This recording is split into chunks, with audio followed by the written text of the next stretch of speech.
Welcome to episode 9 of Behind the Seams, presented by Standard Issue Tees. He left for one episode, but he made his way back. I'm back. Jared's here. You never know when he's coming or going. He has way more important things to handle downstairs, which is perfectly fine because at least I know orders are getting shipped, exchanges, customer service is being handled, the copious amounts of promo orders which I put in and sometimes don't take it out the inventory he has to fix. So he's not laughing at that. But today we have an awesome friend with us. You never know how people are going to come into your life. You know, I've seen this gentleman's work for super long. Skate, lifestyle, fashion, art, music. His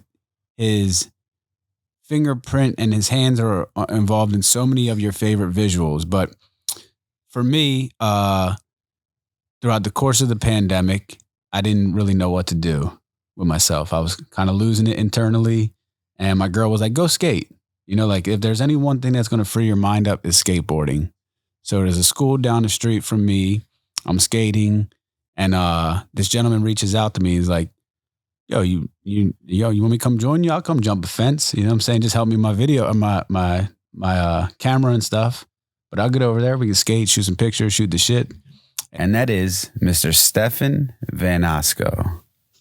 Italian. Yeah, Italian. From the Valley. Originally born in New York, but moved to the Valley, raised in the Valley. Yeah. So that's what always tripped me out because we got mutual friends from the East Coast. Fletch. Yeah. You know, like a lot of people, Queens, Long Island. And I always wonder, like, what is this relationship that Steve has between like Northridge and fucking Long Island? So. Yeah. Oh, you want me to jump right into it? Jump right into it. Yeah. Yeah, it was, I went out to visit family there one winter and bumped into Ian Reed down by the banks and like the seaport. And like Ian's like such a nucleus. Yeah. That pulls people together. What year was this? Had to have been like 99. Damn. I think. Met him and then through him, like, oh, like check out these guys. This is Populardo and this is Wenning. And through those guys met the Long Island crew. Damn. And then like, you know, my grandmother used to have a place in Bayside, Queens. So go out there, hit those dudes up. Like then going into the city from Long Island, it's along the way, and going home, it's the same thing. I never realized that's the connecting point, Long Island to Queens, and then but I mean Ian more so, right? Like just introducing us. I'm not bad. I meant like geographically. I never realized like you got to cut through Queens to get to Long Island. Yeah, that 495. You gotta ride that. So then when I was out there, stayed out there one whole summer, and like was just always skating with like Fletch, Chris Corso. Yep. So this crew is like, they would come down to Philly, Jared, and they were my introduction to New York City. The first time I went to New York, like I think I told you before, I was scared shitless. I get out off the bus at Port Authority, and the kid Fletch picks us up, and they were hella cool though. They were up on all like the fashion shit, skate wise, ill G Shocks, whatever. And then they had this little kid that was really good with them. His name's Anthony Populardo, one of the most legendary East Coast pro skaters ever. So this goes back to my childhood, and then these are the same individuals that he knew, you know. So it was kind of like a mind fuck for me. Yeah. Yeah, it's like the degrees of separation. Yeah. You know? I mean, those guys, I remember they came out, I forgot who they were staying with, but they all came out to LA one summer too. So it was like Fletch, Populardo, maybe Corso, a couple other people. And I mean, like I got a photo of like all those dudes like at my house, my parents' house. And I remember like Anthony I had this like long sleeve polo rugby shirt that Populardo, I want to get that. Like I'm gonna send you a deck. I'll trade you a deck for that. Like, and so he threw it on like in the photo. He's like workshop board. Yeah. Damn. That's when he was on workshop. Yeah. That's a trip in the Valley. All these kids from Long Island. Yeah. I mean, because I think they were skating like the graffiti pits a bunch, but it was just like I drove out here. So it's like it was like the reverse scenario where you guys are out here. Like, okay, I'm going to pick you guys up and we're going to I feel like I've seen the clips of Pops at the graffiti pits too. I know I have. Yeah, probably like a Logic or like some random like video magazine. Someone was probably there and caught him. So you were already shooting photos back then? No, I wasn't. I was still trying to like make it in skate, like that dream. So I was probably getting flowed boards from like DNA or getting on Status at that point with like Mike Rosa and some of those guys. And it was just like, you know, when you're 18, 19, 20, like you're still trying to like just do shit, ambitiously make that dream a reality by any means. And that's kind of what I was doing and trying to, you know, do with these guys. That's sick.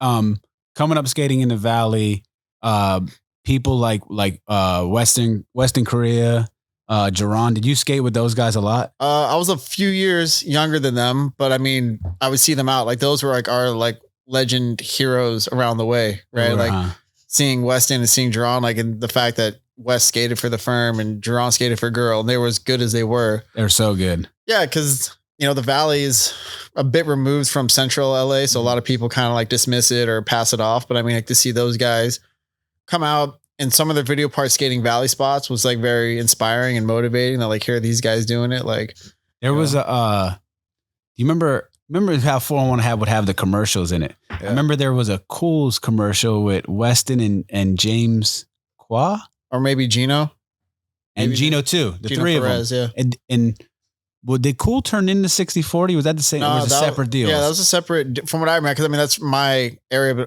of timeline of skateboarding. But yeah, Cools was clothing. 60/40 was the board. 60/40, from what I understand, evolved from ATM. Okay, just kind of like a natural progression from that. Yeah. But yeah, two separate things, but both were done by Gon. So we're talking gibberish right now. It's like, I mean, why are you pulling me up here for this shit? But damn. So yes, going backtrack a little bit, back to this little school near my house. So that meant a lot to me. Yo. I was like, that tripped me out because it was like, you know, just to be able to get out, skate, and then I'm meeting someone I'm get to, you know, to learn, like, you know, you tell me about, you know, your upbringing and shit out here, and then things that I knew of you, and then start shooting skate pictures together. I'm somehow filming a video part at 39 years old, and you're there rooting me on. That was hella cool, man. Well, I mean, you're going to take on that project. Like, I just enjoy making photographs, whether it's skate or whatever. And so it's like, let's go out and have some fun. Yeah. And if there's, you know, you're going to make some tricks, cool. If there isn't, I'm going to make some photos. Like, I was out there struggling too, Jared. I was struggling, man. Yeah. And I'm going to the gym. I'm like doing everything I need to like prepare for this. Right. It was a struggle, but that was super fun though, man. And I remember sitting there at one point, and you're like, you know, I had always been a big fan of, you know, obviously all of your photography, especially these big aerial shots, like the Dodger Stadium stuff, downtown LA, Staples Center. And I remember you telling me, you're like, yo, I'm working on something for the Super Bowl. And I was like, what do you mean you're working on something for the Super Bowl? And you're like, well, not necessarily the Super Bowl, but more so the halftime show. And like at that point, it was a big deal. It was Kendrick Lamar was headlining the Super Bowl. And it was all rappers from California involved with it too, right? Yeah. Well, I mean, the purpose of like, so what you're referring to was the halftime show. They had, aerial layout of the city of Compton. Yep. So the kind of instructions that came from the agency was like aerial photographs only of Compton. Like you're not worrying about any parts of LA. So that was like, okay, it's like a Compton Kendrick thing. Mm. And that was like the whole thing that the woman who is the designer is very talented, stage designer, artist, and herself named Ez Devlin was just like, here's my inspiration. When I fly into Los Angeles and the planes get low enough, you see the grids of the neighborhoods and you see the orange lights kind of turning on. Like, that's what I kind of want as the base for this set design, where it's going to be the grid of Compton, and then we're going to build these housing structures on top of it in which the artists are going to perform. So it was kind of like the dialogue of direction with her. And I was like, all right, let's go try to make it happen. Did that opportunity, do you think it stemmed necessarily directly from those photos that I referenced from those big aerial shots? No, definitely not. What happened was they were trying to use Google Earth images. Oh, get out of here. And so it started out like, we're going to use Google Earth. But I think if you look up Google Earth images, there's no nighttime shots. They wanted dusk with the lights on. Right. That's one factor, is that you're only going to get daytime. So they were trying to flip these daytime Google Earth satellite shots into nighttime. Damn. And then you got to print it big enough in increments to cover a football field. Yeah. Right. And it just wasn't working.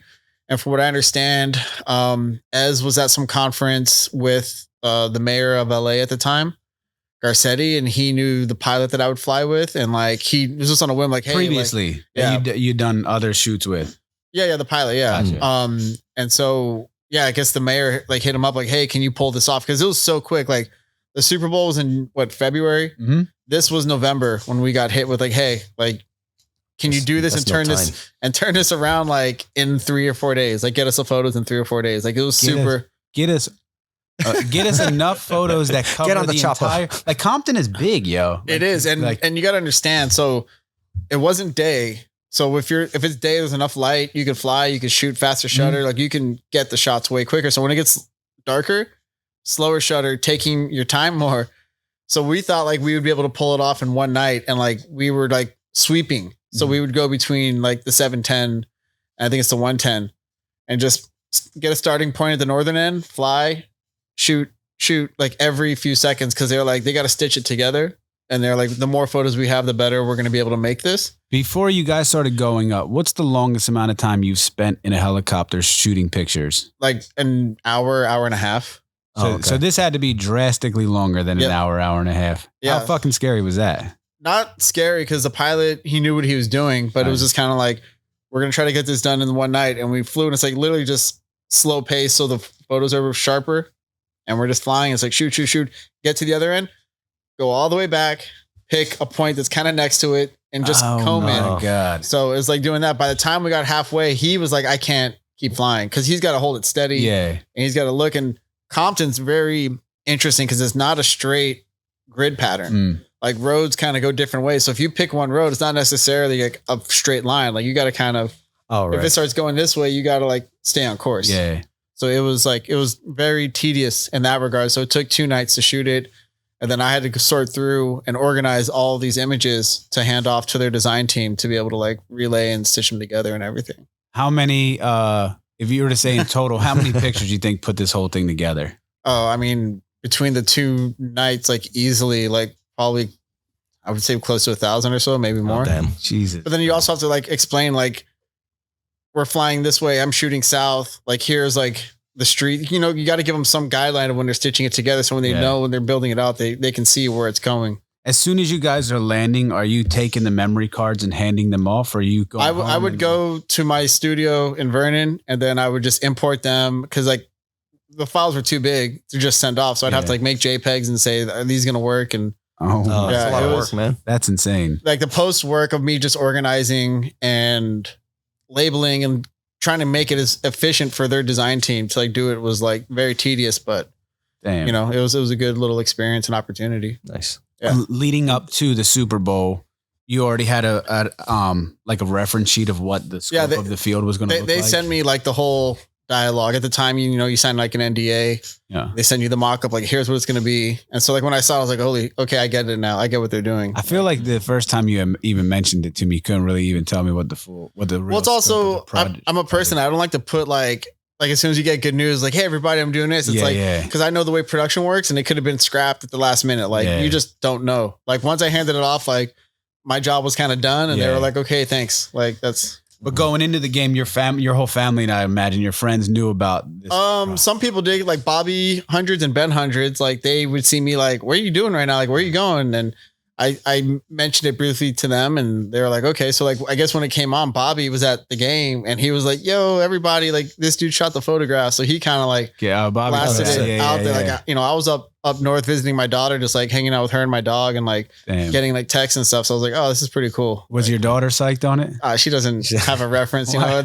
I mean, at that time she was like 7, so it's like, all right, you know, 7-year-old girl. I'm not a big, huge sports guy, so it's not related to her that like, you know.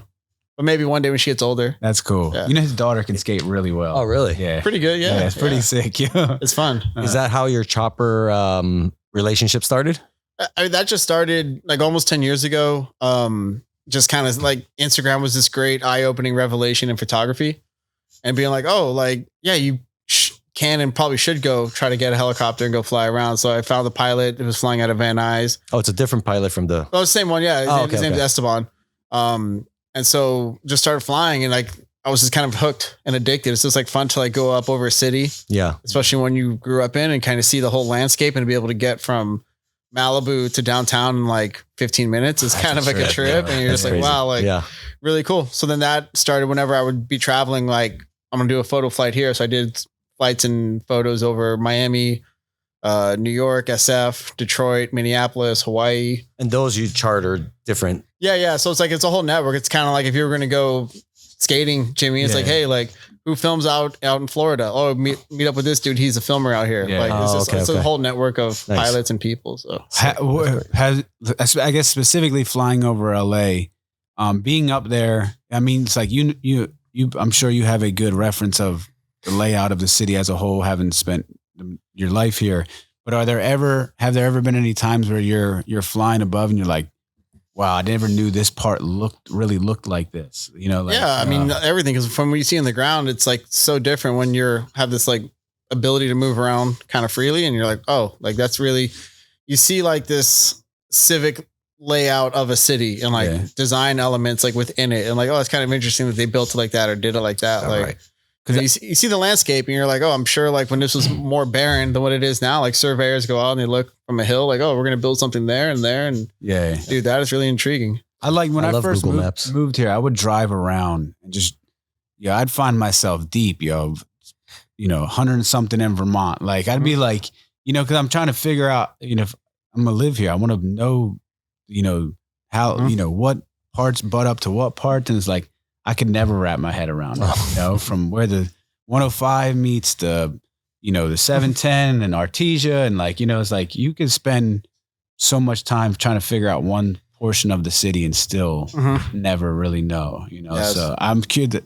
It's got to be pretty amazing from seeing it at that, It is like, and there's all the cities, like you kind of understand like their scope of things. Like I went to Boston for the first time in September, flew over there and shot photos. And it's like, such a different geographic area, especially compared to like LA is vast. It's so big.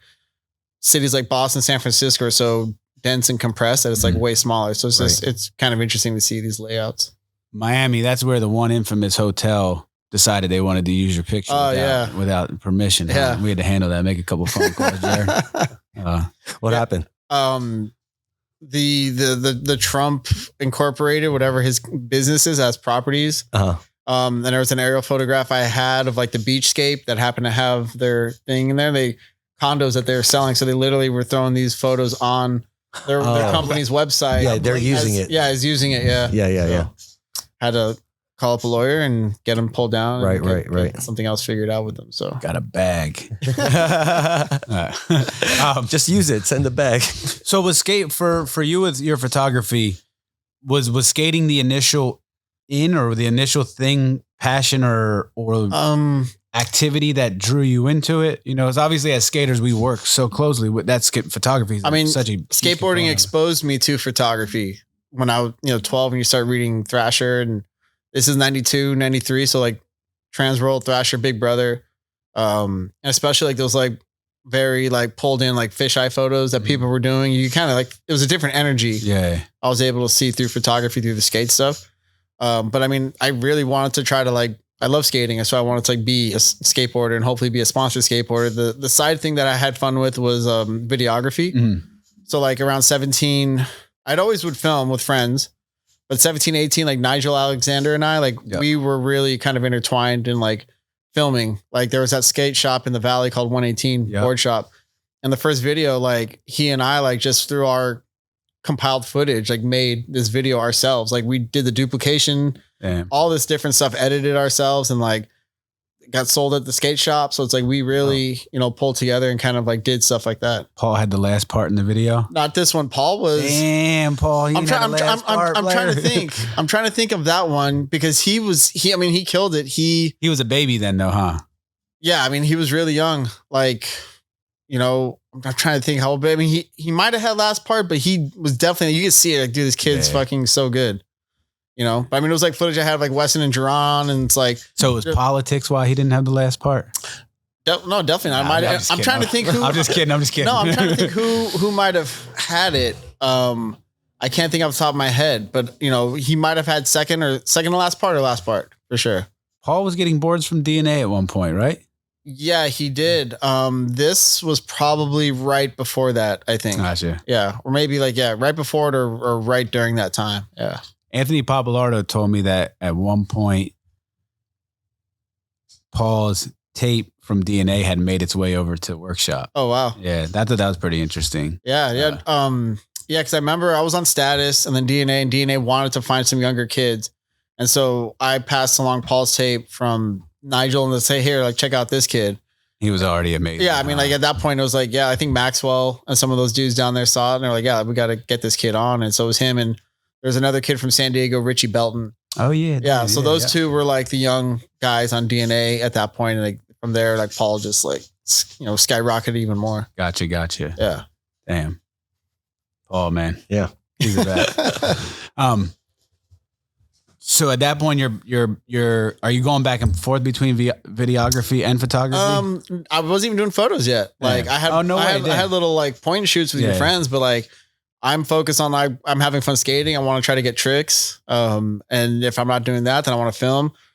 Thought about after graduating high school, I'm going to try to maybe go to like community college and like learn videography stuff. And I just went for like maybe a month and just didn't grab me and was just kind of floating. Like, what am I going to do? And then, I mean, the story really is I worked at a skate camp one summer. Visalia? No, down Northridge, man. Like, so Northridge in the valley. That's the most, to me though, and I think that's skate, Visalia. Yeah, no, like in Northridge, there was a Northridge skate park. Why is that so funny? No, Visalia is like the boonies. No, it is. But it was a destination park for a lot of people. Oh, really? So a big summer camp. Yeah.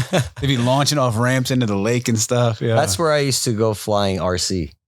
Get out of here. Yeah, in Visalia. They have a lot of fields out there. Yeah. That's so funny. That's hilarious that you thought that was That's so why I'm like, Visalia. Yeah, I mean, I was at this camp. I was like, okay, I'm making some money during the summer, trying to figure out what I'm going to do. Because at that point, Paul exploded to who, he was going to become. Mikey Taylor was that group, Spanky. Yeah. Like you just saw these younger dudes like, okay, like the idea of me being sponsored or like doing anything, it's like, nah, like these next dudes are the dudes setting the bar. And like, even for me, that next generation of kids was like, you got a couple more years left in this Jimmy at most. Yeah. So that was like the reality of like, okay, then I was like, what am I going to do? All right, I'm going to run the skate camp, hang out with some kids and teach. And then there was 3 brothers who were in my camp. They were 8, 11, and 12. They knew me through the 118 video. So they were like, oh, this is cool. This guy at our local shop is here teaching. Like, so the dad took an interest, like, oh, my kids are very excited about this guy being here teaching them. And then from there, I learned that their dad owned an adult film company. And so, yeah, so this is a direction of how I landed in photography. He tells me or I tell him, I'm like, oh, your kids told me what you do. And he's like, yeah, like that's what I do. And in my head, it's like I had a whole different idea of what someone from that business would be like. And he was like well-educated, well-spoken, multiple languages, is really nice guy. And so later on, I got to know him more from taking his kids skating outside of the camp. And he was just like, I got this concept. I want to make a skateboarding adult film and I want it to be cool for skateboarders. I'm like, okay. He goes, I want you to produce it. And I'm 21 at this point. I'm like, well, like, what do I do? And he's like, yo, you're not in the video. You're just make it cool. Like get skateboarders involved and like make it. He really respected skateboarding to the point that if I'm going to do this, I at least want skateboarders to like, okay, like that's cool. It's like that's not so tongue in cheek that it's terrible. They found this young guy to direct it and we were kind of off and developed this whole skit, the whole everything for it. Even had like Shiloh doing like acting in it. Like, get out of here. Yeah. Well, I mean, we were hunting, trying to find like who can we get as like our male lead. Yeah. Yeah. So we're going to like, there's agencies in the adult world. And like, does anyone have any skateboarding abilities? And they were like, well, this one it used to be called World Modeling off of Van Nuys. And this guy's like, well, there is one guy that we have. He skates. He's a former pro skater, and I'm like, okay, what's his name? And then like, I see it. I'm like, holy shit, it's Pancho Moeller. Oh yeah. Pancho's the man. Yeah. So Pancho and his girlfriend at the time were doing scenes together. Get out of here. So, I mean, it was like, oh, okay, how much more of a coincidence can this be that we're going to make this? And we're at the same time, Pancho, was exploring this world. That's so funny. So, I mean, we have a legit pro skater as our lead. And then, Pancho's the man. Like his tricks in Tim O'Connor's Third Eye View part where he's like, Nolly half cab heel flip down the stairs, Philly. City Hall stairs. Yeah. So I mean, we had that. We rented out. I don't know if you ever went to Skate Lab when you were out here. Man, once or twice. So we rented Skate Lab and we shot scenes and skits at the Skate Lab. Like, oh man. So I mean, like as a skateboard point of view, it's like we had like. Were parents freaking out at the fact, like in the aftermath of it? I mean, I think if you saw it, like you probably chuckled. Nothing. Yeah, you're not going to say nothing. You're not saying nothing. Like how did you? And this is pre-internet was as big as it was. So it's like if you saw it, like you either saw it like through Playboy Television or you bought a DVD or a VHS. So it's like. You're not going to come out. It goes down in the valley, man. Yeah. And that's Simi Valley. Simi was where we shot that. Yeah. That's deep. Yeah. So that was really the catalyst, right? So that does well, comes out, does well. He makes his money back in some. So he's like, hey, like you want to come work for me? You'll be my personal assistant half the day, other half that I don't need you. You're going to be scanning negatives for our website. Remember the TV show I used to do, Zeke and Luther? Mm-hmm. We shot scenes at Skate Lab too. So Skate Labs. Yeah, Todd was production budgets from everywhere. Todd was great. Give us some of that money. Give us some of this money. Yeah, Todd was great with it. So I'm working for him, and then later on he goes, "Hey, like you did skate videos, right? You know how to use a camera?" And I'm like, "Sure." He goes, "You want to try directing?" And like I'm just like I'm in this place where like I'm finding myself. I'm making some kind of like living, like you know, I'm starting to get my feet grounded. And so I was like, okay, sure. Like, you know, I'll give it a go. And having to direct, you have to book a crew. So it's like production, you know, it's makeup artists, it's location, it's all these working components. Yeah. And if the photographer that I would book would be, you know, pre-booked or couldn't do that day, then I would have to reschedule everything around this one guy. So I just said, hey, like I've always liked photography. I have money saved up. Can I just like buy a camera, do it myself? And this dude was so Christian Man was his name. He was so giving. Cause like here I'm like 22 at this point, and it's like, I'm getting trusted with like $30,000 budgets. Mm-hmm. And like, okay, like you don't know photography, but I'm going to let you, I'm going to pay you and you're going to learn it. Like, you know what I'm saying? Like that's a rare thing that for someone to take a chance on, in a sense, a kid at that point to be like, I know you're not going to learn everything or know everything right off the bat, but like, I believe in you. I'm going to give you this opportunity to like learn this stuff. And so from there, you know, photography kind of initially started, I was like, okay, it's an essential work thing. But then when I would go skate with friends or travel, take it with me more and more, and just started to realize more and more as time went on, they're like, oh, like this thing is like giving me the same feeling skateboarding gave me at 12, where it's like, I just like doing it. Like I have so much fun creating and making photos that like, I just want to do this as much as I can, because this was like the second love in life, where it's like you have skateboarding and then that leads to something else. When you, well, I guess before I get to the photography, was like, you mind me asking, was that a heavy, like, did it feel heavy working in that type of production environment? I think at first it's a big shock, because, you know, you see how casual and people are with the job and like what it is.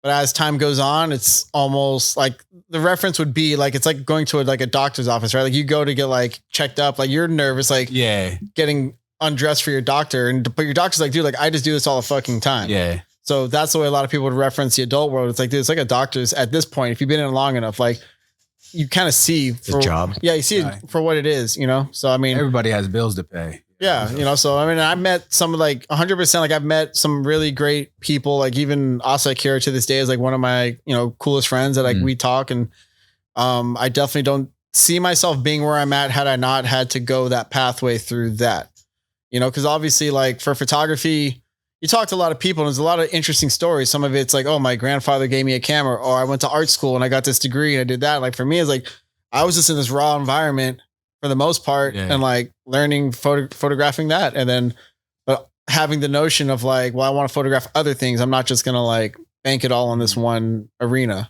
Was, when you're working, what at this point, what's like, is your family or friends, were they like, whoa, Steve? Oh, no. Like, I mean, you know, my mom probably was like not the biggest fan. My dad was like, as long as it's nothing illegal. Yeah. Oh, that's like, that was, my dad's from New York. He's like old school Italian. So he's like, as long as nothing illegal is going to get you like locked up. Cool. Gotcha. My mom was like, just don't hang out with the girls. You know, it was a mixture, but also at that time I saw that industry as a distant relevant of like skateboarding, right? Because it's like, here's people who want to do what they want to do. They're not really stressing the norms of society. Like it was kind of like a bit of a punk aesthetic to it, because at that time, like, again, this is pre-internet. So it's like, there used to be, for actors, you know, men and women that wanted to be in these films, like they would go to the companies, get the VHS or DVD, find the address, go to the company, say, I want to be in a movie.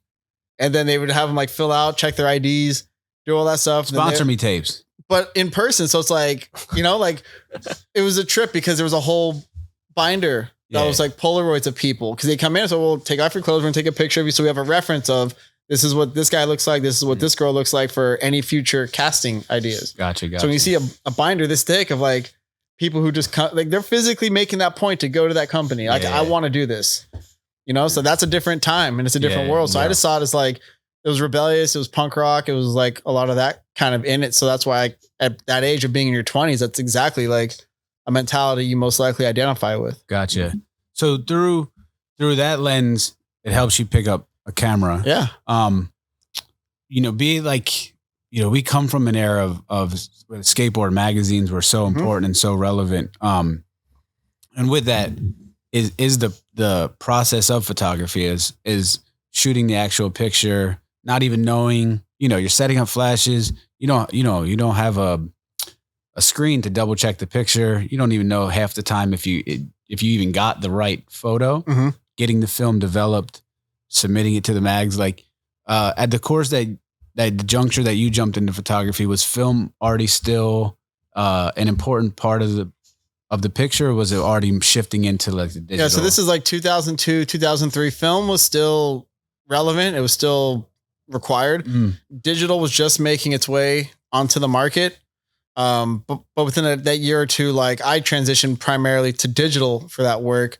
But I always kept a film camera and kept shooting film, you know, just for myself. But for the most part, I witnessed firsthand like that transition of like film, and then like, oh, like I saw labs starting to like, you know, dwindle off and die. And all that stuff. I always laugh. For me, it's funny. It's like so many photographers they're like genuinely good people.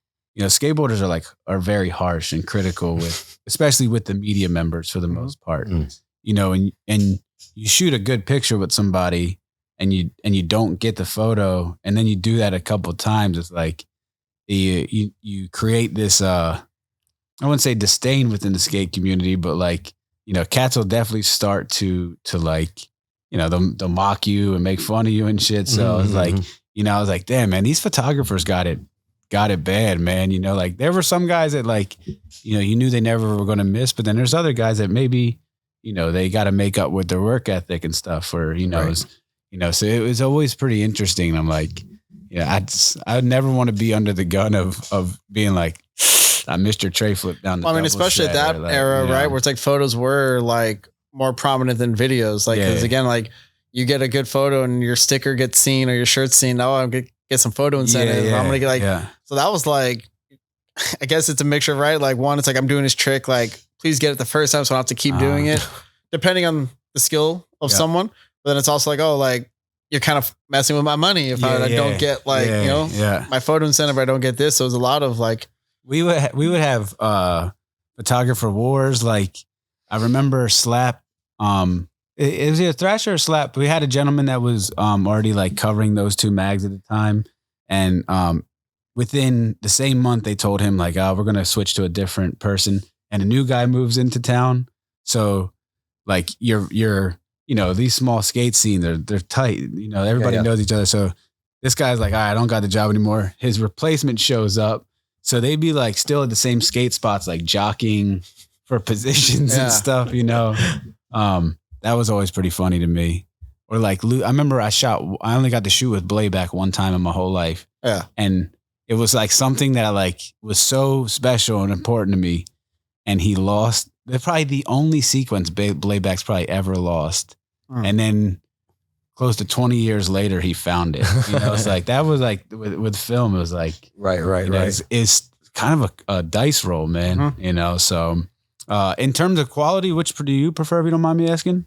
Film or digital? Yeah. Both. Gotcha. I mean, both have like, I appreciate both. I appreciate working with film. I know we play with a lot of film. Yeah. I always ask you like, Steve, can we, whatever you got? Yeah. I mean, I do like at this point, I think I'm a big fan of both because, you know, what I've realized over the time and the years, like a lot of people have their reasons for why they shoot film or why they shoot something. But what I've realized is that like, if you just make a great photograph, your phone, film camera, digital, whatever it is, like if the person who looks at it understands it, like that's all that matters. Like you're not going to say like, oh, this is digital. Like, oh, never mind. I don't like it. Like no one does that. Right. So it's like one constant inspiration is someone who you just mentioned was Blayback.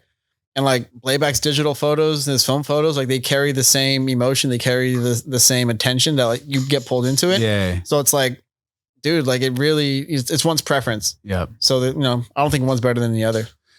Over the years, who are some of your favorite skate photographers, if you don't mind me asking? Oh, I mean, run down the list of kind of like usuals, like, definitely Spike Jones, like his early kind of trans world stuff. I was always digging on.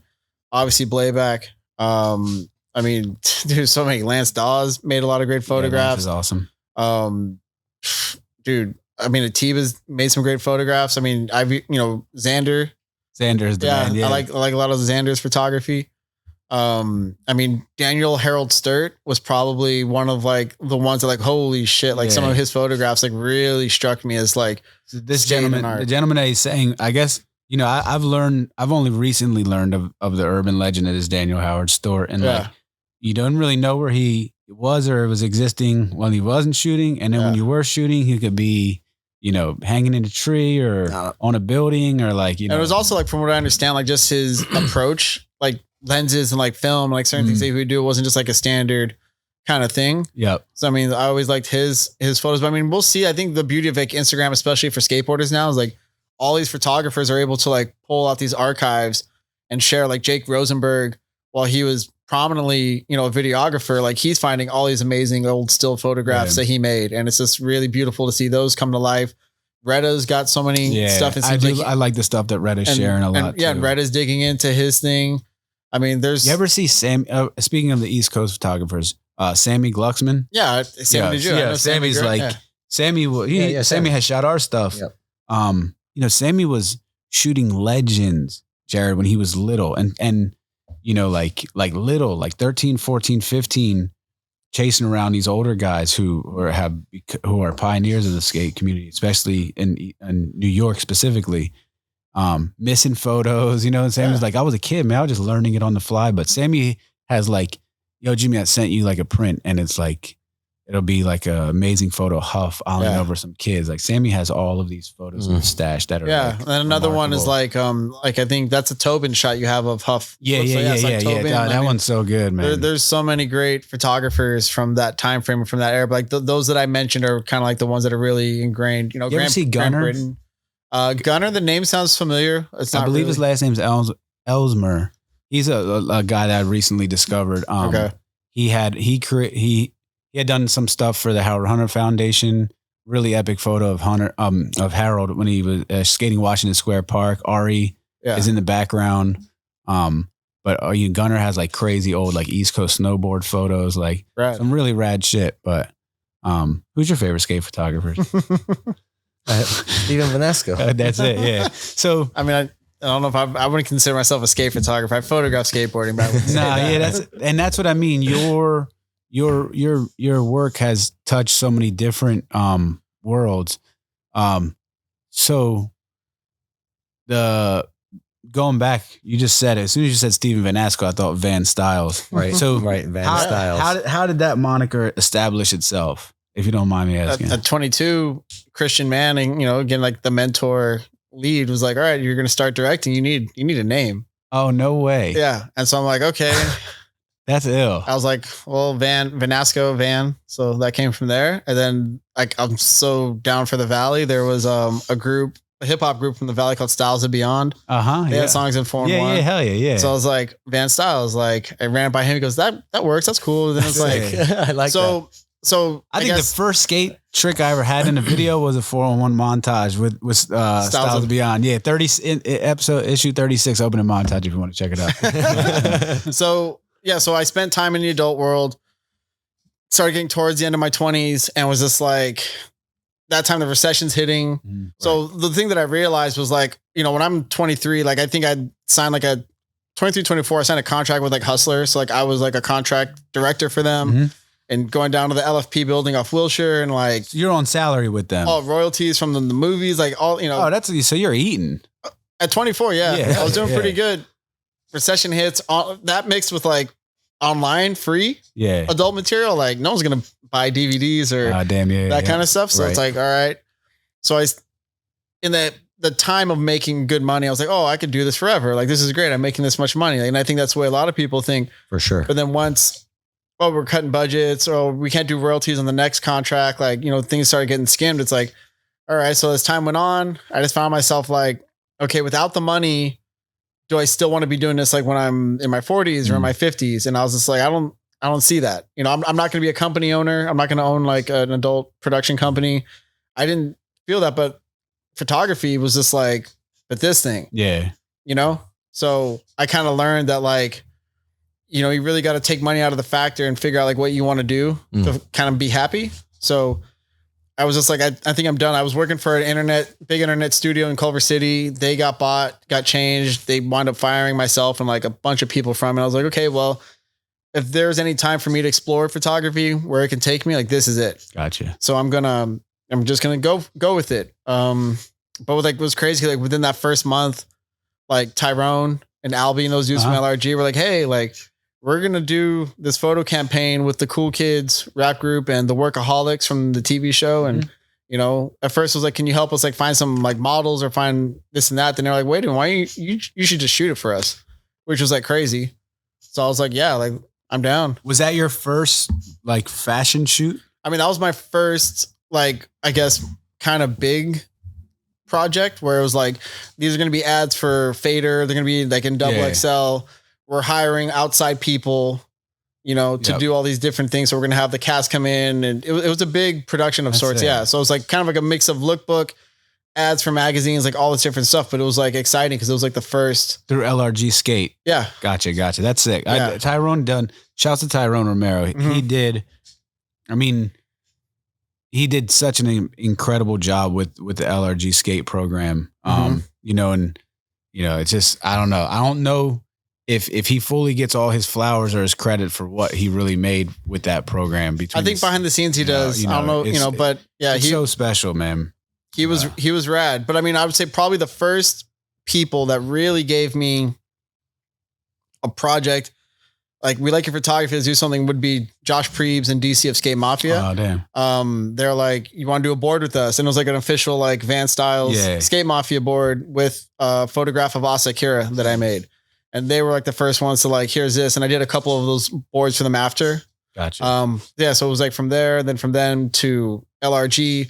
It was exciting at the time I met Huff. And so I wound up doing like a 420 project for Huff. Like, that's awesome. So it just kind of kept dominoing, but it was also that time of like Instagram was on the scene and it was just like right place, right time and right outlet to kind of like start sharing work. Cause I remember I was in downtown and I'm heavily into photo. I'll always be out and I bumped into Yoon from the barracks and like, he's the one who was like, oh, you got to check out this thing called Instagram and you should probably share your photographs on there. It'd be kind of interesting. And like, that's so funny. So it's like, it's skateboarding, right? So like, that's what kind of like clicked. It went and just kind of kept going. Yoon was the first person I really started to shoot with in Los Angeles. My second trip to LA was when I was like, I'm staying with the West Side guys. Yeah. Chris Roberts, McKinley, and Yoon was part of their clique. Yeah. And Yoon would drive from downtown every day, come shoot with us. His mom and dad had a house in the Brentwood Hills and they had an indoor pool and an outdoor pool. Wow. And it was, I was like, this is incredible, yo, at the top. And I didn't realize how private Brentwood Hills property are. values. Yo, man. But and then you was like, you know, when I wanted to see more of the city, you know, because West Side guys, they stay on the West Side. Yeah. And it got to a point where I'm like, dude, I need to see past the 405, y'all. So you would be like, yo, come kick it with me and stay over here and see downtown. He had a spot right by the concert hall. I can't believe you put you on the Instagram. Yeah, I mean, I'd known you and we'd seen each other out. Like, I think a couple other people mentioned it to me, but like, I think the way, it was just something in the way he expressed it was like, okay, like, this will be fun. And so, yeah, just like, again, it was like all these like perfect storm of things. So like when I was ready to leave this world and pursue photography and see where it would take me, like it for some reason, just everything kind of clicked at the same time, the right time. And that's really cool. Yeah. I don't know, when I had first caught wind of your work, it was like, yeah, you're giving like people in streetwear and skate a glimpse into these actors from other worlds. And, obviously that I always thought your name was so cool. Styles is like, but it was like Van Styles, So it was like, and your work has always had a certain aesthetic to it that is very pretty and very beautiful, man. So it was like, that was a cool, to me from the outside looking in, it was like, yo, this is whoever this Van Styles guys is, this thing is like larger than life, yo. Like this is really cool, So it was like, you could tell you had your hands in like a lot of different worlds and genres and shit. So that was cool, man. It was a trip because it was like just the amount of people and projects I got to meet and work with in streetwear and fashion was like, it was so crazy. And very fortunate. But I mean, like, I loved it as a whole. So it's like, kind of like, the way I saw photography was like, it's so endless and boundless and what you can shoot and like what you want to like make photos of, that like, I was just never content of like, well, I'm good in this one arena, I'm going to stay here. Like I was always like, I got to like push myself and do more. It's like almost like when I look at, someone like Danny Way or these days like Grant Taylor, it's like put them in a bowl, put them on a ramp, put them in the street, like they're going to like kill it. Right. So it's like everything. That's what I wanted. Or a lot of everything. I'm sorry. That's what I wanted out of photography, was like, it's not just one component. Like, it's like, I'm going to push myself and learn all these different things. So it's like, when I'm old and gray, I don't want to say, well, I just shot one thing for 40 years. It's like, here's these different phases of inspiration that I had along the way. And like, these are the bodies of work that I built within those times. That's awesome. So eventually, you get to the point that you're like, from a branding and an artist standpoint, you're like, I need to switch back to my government. Well, I mean, branding, I never looked at myself as a brand. Like and it's funny because I met people over the past years who like other photographers and people will tell me like, oh, like, do you understand? Like this really talented photographer, Brock Fetch, who I met, shoots a lot of musicians. And we linked up during during COVID times when he would come out to LA and stay with his friend. We had a great afternoon just hanging out and talking. And he was like, dude, like, do you realize like what like that name was? I was like, nah. He goes, dude, like I didn't know who you were, but like I knew like that name. I didn't know who you were. Yeah. That name was like, you look like I never was like, I was so just having fun making photographs. I never sat and was like, oh, like I'm fucking this guy now. Yeah. So like when I hear that, I'm like, I trip, and he goes like, dude, like it was a thing. Like that name was a thing. Like, which is like funny to me. Cause it's like, I never looked at it, like considered, like I would like to think I was somewhat grounded for the most part during all that, but no, like you always have been. So the change, what I could tell, the change just came because the outside perspective of branding that was created just due to the amount of work that I was making of women and models was like, that's it. So it's like when you meet like if you were to describe Van Styles to someone, like, oh, he's this guy who shoots girls or shoots women. Right. And like, that was such a constant narrative that it's kind of like, well, like I'm a photographer. Like I like to shoot everything. Like, and that goes on. And so it was a mixture. It was like, one, it's kind of like the realization, I think I've outgrown this name. This name wasn't started as like, this is my artist name. This name was started at a different point in my life for a different reason that just happened to carry over. And I felt like I just kind of like, okay, I think I've outgrown what that name was at that point and represented. Then it's like, life messes with your head. So like my father passed away. And then within that time frame too, I had the birth of my daughter. So it's kind of like, I'm giving myself and investing myself into this like art form that I love so much. And it's like, do I want to go by this alias for the sake of like, it's cool branding, or it's like, do I drop it and just, evolve and continue to grow?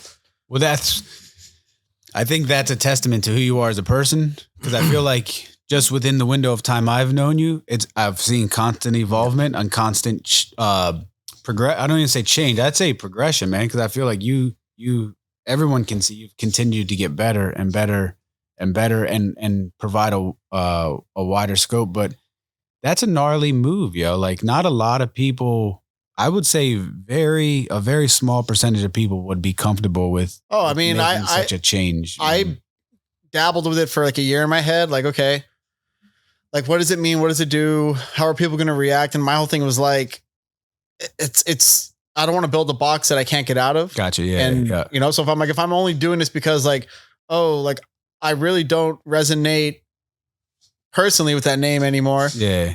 But I have to use it because business, right? And it's like, then you're kind of like stuck. Versus like you grow and it's like, I'm just doing this what I want to do. At least it's like your choice. Yeah. And I was just like, I understand there's gonna be people that are like, oh, if you're not photographing this subject matter anymore, like I'm not interested. And that's fine because like there's Man, hats off to that. a lot of photographers out there who that's all they do. Yeah. So if that's what you need, that's your fix, go do it. But like if you want to like explore photography with me and explore growth with me, then do that. So I mean, and again, like I've mentioned this before.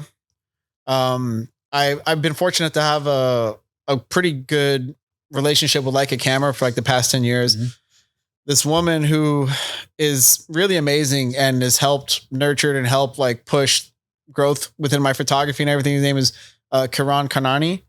So at the time she's marketing, working with Leica North America. And she hit me up. She goes, we want to use a photograph. What do you want to be billed as? Cause she kind of sensed that like I was on this like verge.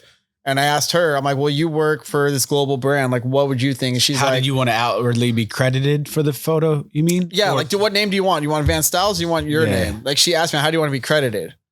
And this is before I even made the name. So she like the change and she was just like sensing already. And so I said, well, you work in marketing, you tell me. And she said, well, I think your photography is growing and evolving, that there's going to be more value in your own name versus this name. Gotcha. And so devil's advocate. Okay. So at the time I was like, okay, I had like maybe 800,000+ followers on Instagram. I was like, I'm sure I'm going to lose followers. And she's like, so like, we're a global brand. Like if you have, this was just a reference, but she was like, if you had 100, like that's more than enough than like what we're looking for. So that gave me the confidence of, wow, like this great heritage global company that I've been fortunate enough to like partner and work with is giving me this reassurance that like, if you lose followers, we're still going to mess with you. Yeah. It's not like, oh, like you lost that. Right.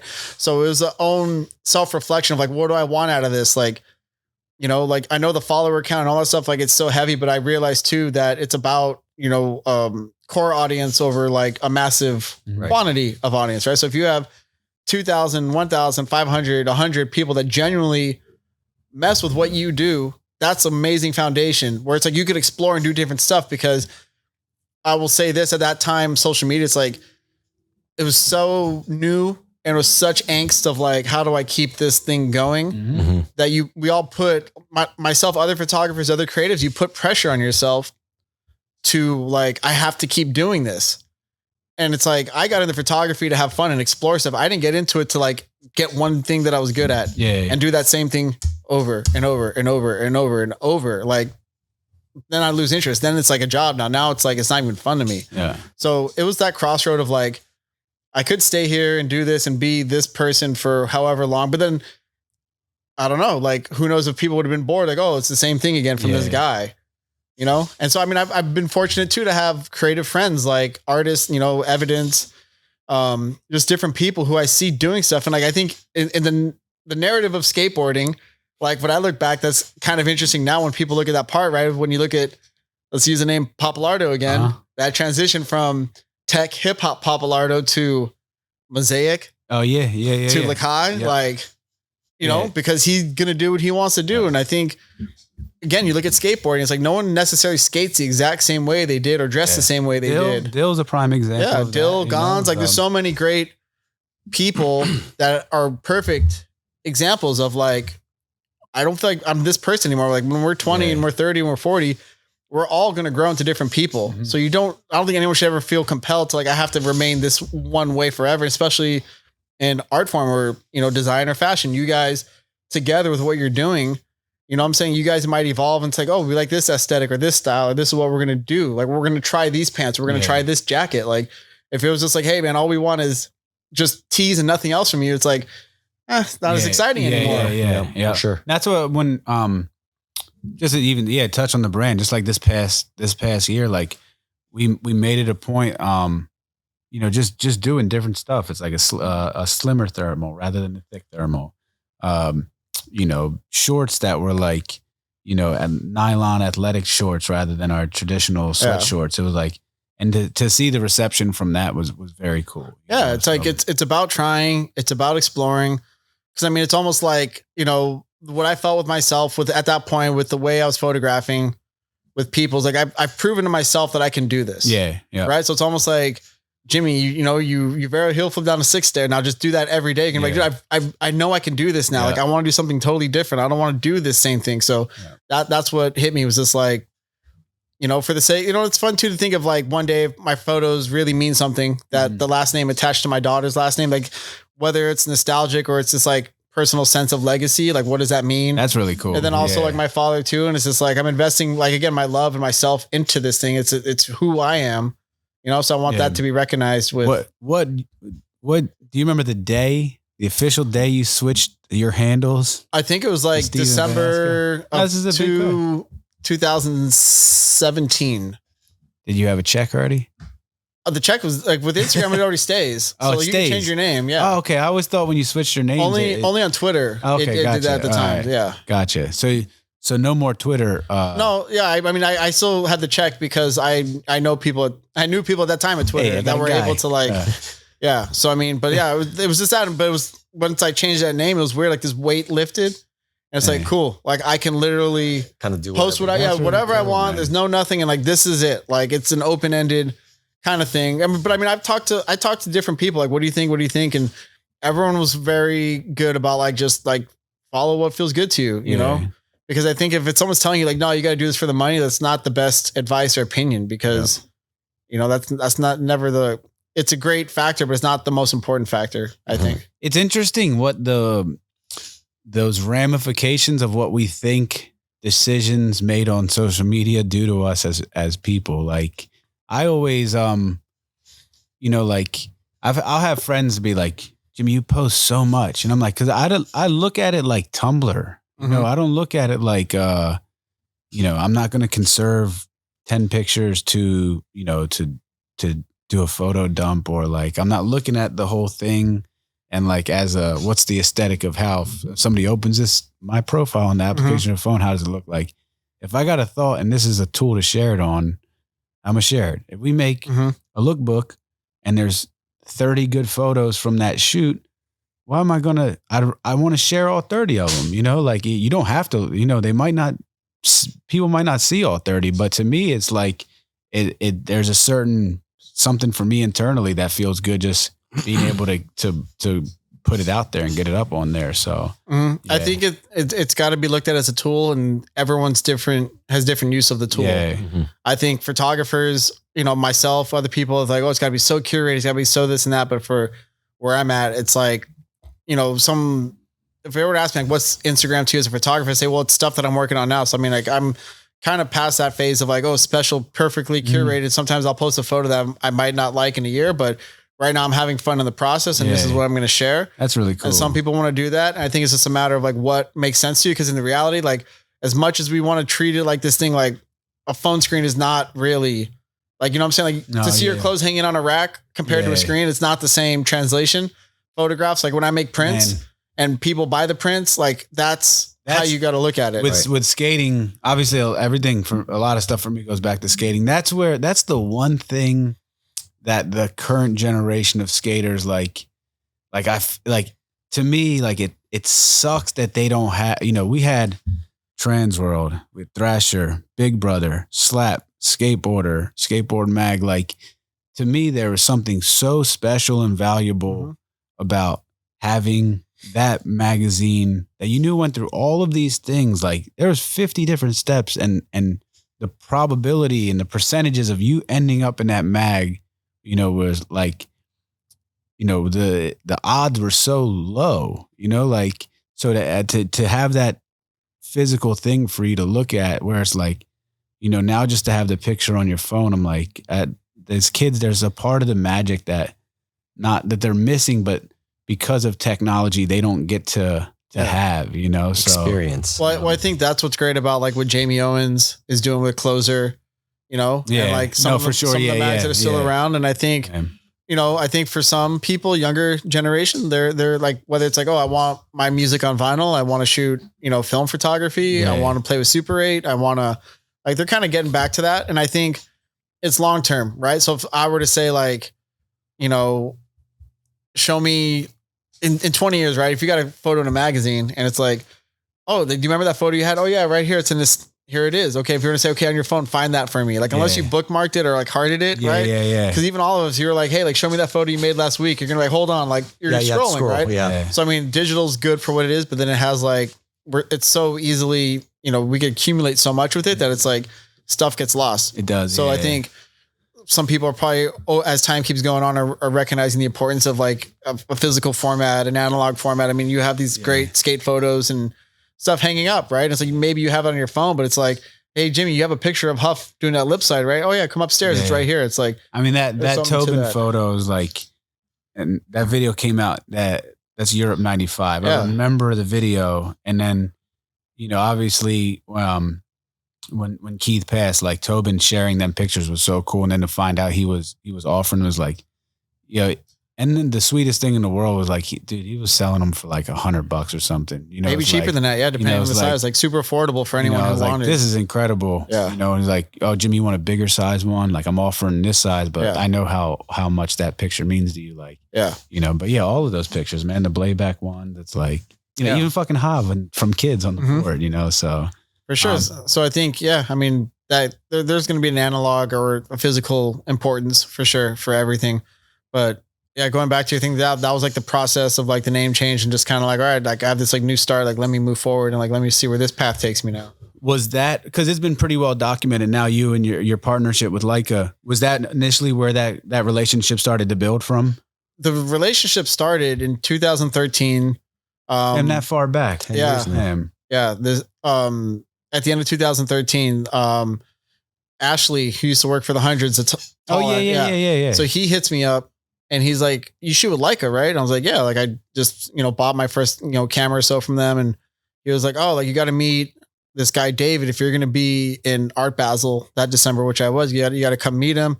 He's doing this new program with Leica. It was supposed to be an offshoot called Leica Craft. So I went down there and I met with him and I met with another gentleman named Roland Wolf, who still works with Leica. So that was the initial thing. I was kind of like getting brought in under this like alternate lifestyle program that was trying to get developed. Roland, is that who, does he work with Uncle too? No, he's solely in the Leica world. Gotcha. All right. And so I meet them, developed a relationship with Roland, started going to Germany and kind of meeting more people. Leica, unfortunately, the program with David and Leica didn't work out. Was separated, but I had already established a relationship with them. And at that time, Kiran Karnani came on and all these other people. So it just kind of kept going. Cause like my whole deal, and I told this guy from the beginning was like, I like these cameras. Like I'm going to shoot these cameras with or without this program, like attachment. So, it's a pretty honest and genuine one that's been going for some time now. What is it about Leica that draws you to them?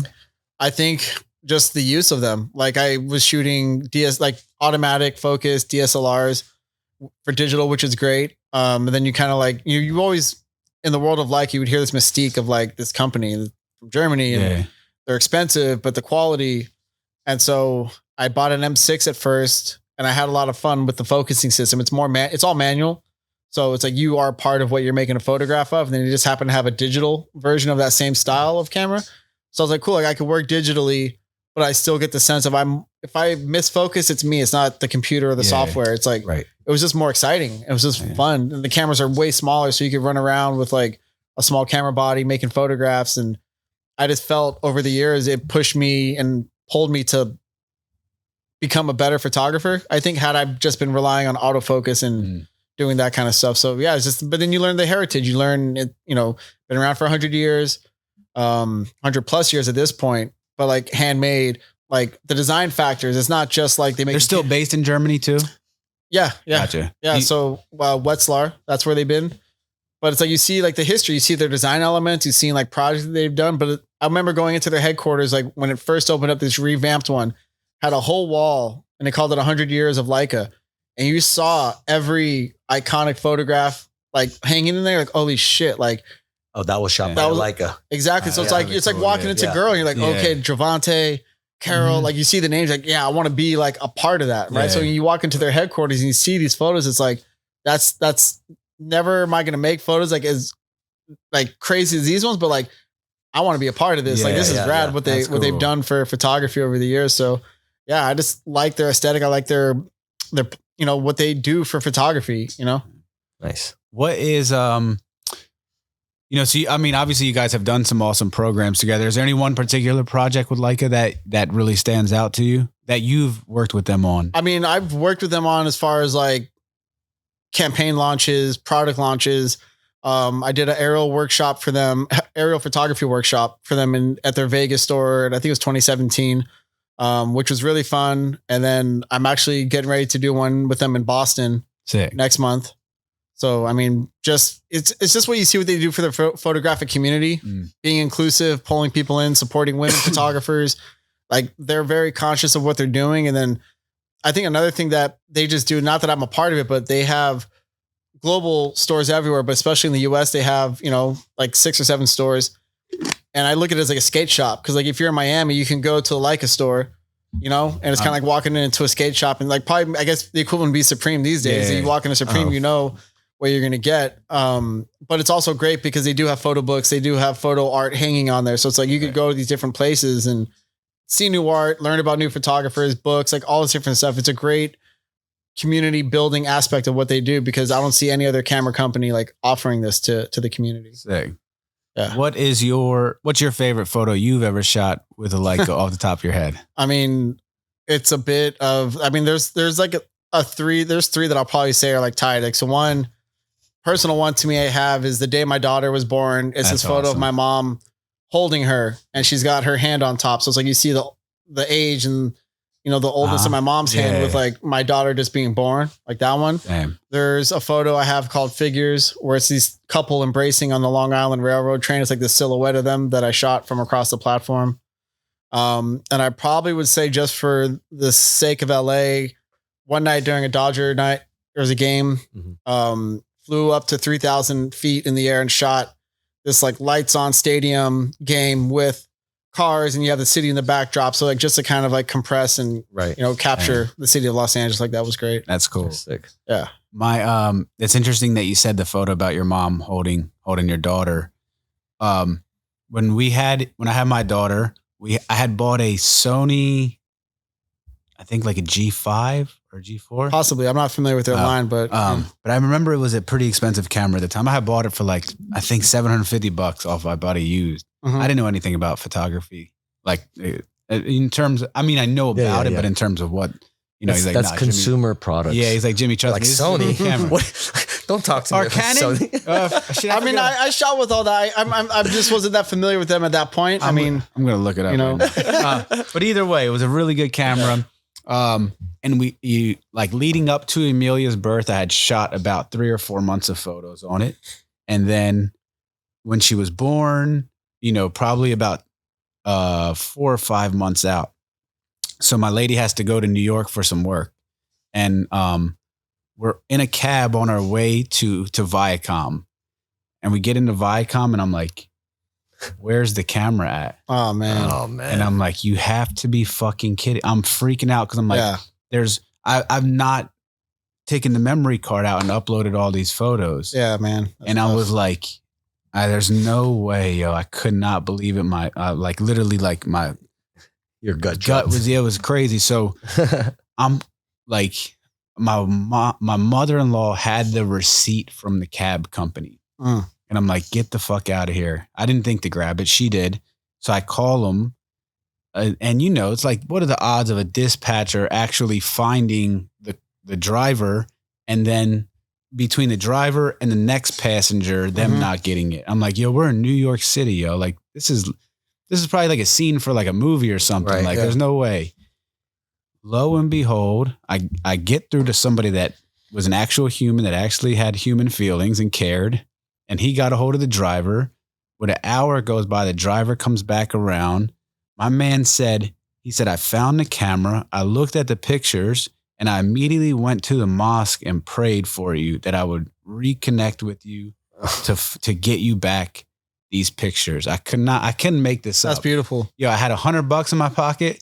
I gave him the $100 and gave him a big ass hug and was like, yo, I could, it was like, that's awesome. Yeah, it was sick. Yeah. Right. So if any movie producers want to use that for I'll sign off on it on my life rights. But yeah, that was cool. All right. Favorite skate photo ever? Oh, this is Daniel Harold Sturt one. I think it's Hensley. It was like a restaurant or some kind of structure, and it had a cowboy hat. Oh yeah. Oh, that's a great on the top, yeah, and like it's like so sepia epic. toned, and like he's doing like a frontside ollie. Yeah, that one just is ingrained in my head, like just forever. Of like that's like a skate photograph to me. That's awesome. And favorite fashion photo you ever shot? Probably the one of us in our in the warehouse. Definitely the gray 18 East pants and cargos that he shot next to the hundreds. Anything for standard issue. I don't do a ton of fashion stuff really. I think it's just more like just moments and photographs. I think like if we're gonna reference like something in regards to like Jimmy, I'd probably say, I don't know if it was the first time that I met you, it was after the Pretty Sweet premiere, that photo of you and Scott. Oh yeah, man, dude, that's like, damn, yo. Because I've seen this dude repost it a couple of times, man, a million times, yo. Scott Johnson is like, yo, he's the style god, Scott style, SJ Styles, like, yo, from skating to fashion, the guy, he's done everything right, yo. He's a huge designer now. He runs Adidas skateboarding, and that may have been the first time like I ever got this like kick it with him. And Steve was there and just snapped the pic. I had the Hill. Awesome. I had the Phillies Mitchell and Ness jacket with the cheetah arms that Lucci had made for me. It's a wild jacket. I remember I wore it to a skate premiere and they were like, who the fuck is this guy? But Scott liked it, so man, I might repost that today, just because. Do it. But damn, I forgot all about that. I remember I forgot who took it and I put it up and you're like, aren't you gonna credit me? Yeah, where's my little photo credit at, doggy? Doesn't hurt. But well, shit, thank you so much for coming on today. And again, yo, thank you for connecting with me through the pandemic. That will always mean a lot to me. I fell in love with skateboarding. I was able to find a space during it was a stressful, turbulent time, man. It's like, so I'll always think back on like how fond those days were in that schoolyard with you. So I appreciate that. And we wish you the best of luck. Thank you for everything you've done for us with Standard Issue. Have a great afternoon. Thanks for coming, bro. Thank you. Appreciate it.